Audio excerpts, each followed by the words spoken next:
2010. gada nogalē pie latviešu lasītājiem nonāca Valentīnas Freimanas grāmata Ar dievu Atlantīda. Tā varētu būt vislielākais šī gada bestsellers. Un tā vien šķiet, ka ļoti daudzi cilvēki vēlas uzzināt, kā savu dzīvi ir atmiņās noraksturojusi Valentīna Freimana. Ieklausīsimies, ko viņa saka par šo grāmatu un šīs grāmatas tapšanu. Viņa jau nav parasta grāmata. Tā ir grāmata, kurā ir iekšā pirmkārt mana dzīve, ļoti pretrunīga, tāpēc, ka es atļāvos kontrastus noformulēt vārdos pirmā dzīve un otrā dzīve, kuras ir tik atšķirīgas, ka tikai viens cilvēks, protagonists, šos divus scenārijus apvieno. Tā kā filmā, kas no divām daļām ir sastādīta. Pirmā ir varbūt viegliprātīga, ar dažām pārdomām, otrā daļa ir ļoti skumja. Tā ir tomēr viela pārdomām un klusai tādai lasīšanai. Grāmata tapa ļoti grūti. Bija brīži, kad es domāju, es nekad to nedabūšu kārtā. Ir tāda dīvaina lieta, kā tāda liela atbildības sajūta, ja pat par sevi kādreiz cilvēku paralizē.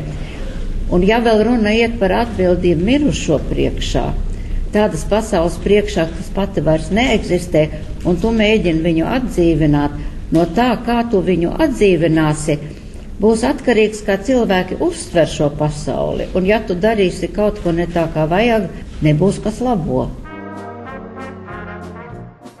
Gunta Strautmane sākotnēji šai grāmatai topot, kas bija jau vairāk kā pirms 10 gadiem, pierakstīja Valentīnas Freimanas atmiņas, un kā atzina gan autora, gan Gunta Strautmane, tas bija ļoti sarežģīti un ļoti sāpīgi. Tāpat laikā Gunta Strautmane uzsvēra, ka šī saruna varēja būt tikai ar cilvēku, kuram bija priekšstats par laiku, par kuru stāsta Valentīna Freimana. Šīs dienas raidījumā Postfaktum uzklausīsim viedokļus par grāmatu. Vispirms Jānis Siliņš, Latvijas Kultūras akadēmijas rektors. Šī bija grāmata, kur ir jālasa vienā kopumā, vienā veselumā. Viss uzreiz, kā viņi no pirmiem brīža ierauj tajā atmosfērā un ārkārtīgi citādi nekā man līdz šim ir lasīts latviski izdotajos memoāru literatūrās, arī par tādiem ļoti traģiskiem posmiem, ka viņi ir citādā pakāpē un citādākā valodā, citādākā atsvešinātības pakāpē stāstīts, kurā nav ne ironiskais tons, bet arī nav tas ārkārtīgi raudulīgais vai arī ārkārtīgi sērīgais, ārkārtīgi bēdīgais tons. Viņam ir vitāla, bet atsvešināta atmosfērā.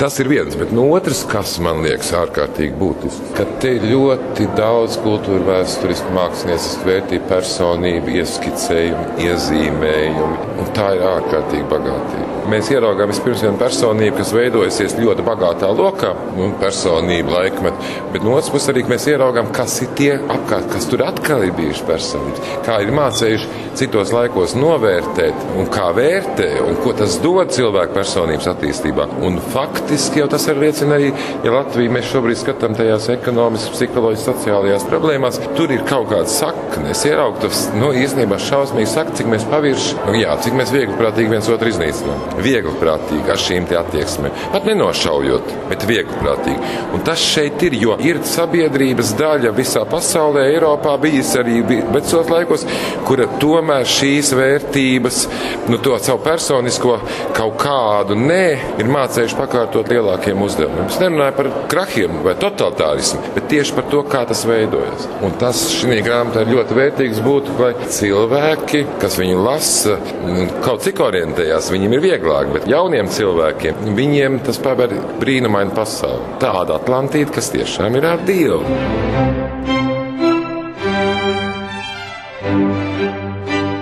Es šo grāmatu lasīju ar lielu interesi, ar zīmuli un uztveru kā ebreju gudrības grāmatu. Kā mums latviešiem audzināt savus bērnus, kaut vai epizodu par to, kā mamma kopa savu slimo vīru, kurš bija uz nāves gultas.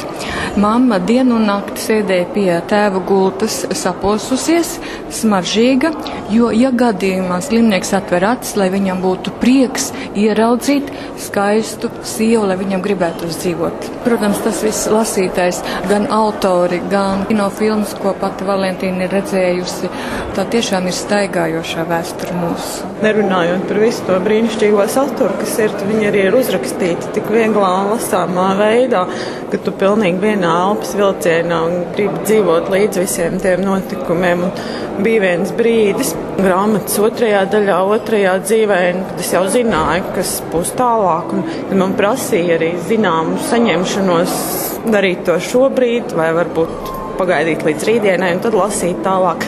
Bet tomēr es pārkāpu tam pāri un izlasīju arī tā pašā vilnī, bet es varu iedomāties, cik ārkārtīgi grūti to ir rakstīt un tam pieķerties klāt. Ja to jau lasīt, ir ļoti tās tēmas ir tik sāpīgas un arī tā pašā laikā tik svarīgas. Man liekas, par to ir ļoti svarīgi runāt. Man liekas, ka tur ļoti daudz nozīmē tieši Valentīnas Freimanas personība un tas viņas skats uz dzīvi. Un es domāju, ir vērts pārvērtēt arī mums latviešiem, kas mēs esam un kā mēs skatāmies uz pasauli, jo tur ir ļoti neuzbāzīgā un maigā veidā, bet ļoti pamatot kritika par mūsu brīžiem šaurpierību. Šai grāmatā ir 2 daļas, un tās tiešām ir 2 grāmatas. Tās ir līdz 41. gadam un pēc. Vispār latviešu literatūrai, manuprāt, reti raksturīgs tāds blīvums, kas ir gan ļoti intelektuāls blīvums, tā kā tā ir biogrāfija, tad tur ir reāls personības, tad ir šo personu blīvums, un tās visas ir ļoti liela mēroga personības. Un šim visam ļoti spēcīgajam kopumam, kas veido grāmatu, ir tas būtiskais, ka tajā visā tomēr ir šīs pamatvērtības, ka tu lasi šo grāmatu, kur ikā ir tik daudz, bet tev izkristalizējās tiešām ētiskas, filozofiskas lietas, par dzīves jēgu, varētu teikt. Stāsts ir par to, kas ir bijis, bet kas vairs nav saglabājies.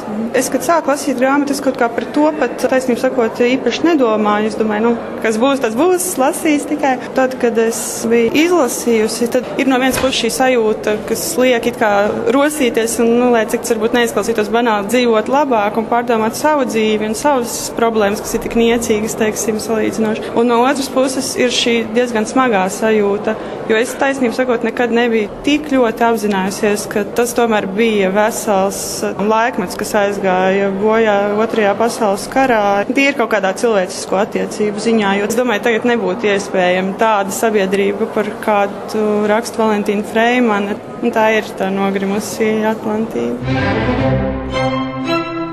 Postfaktum.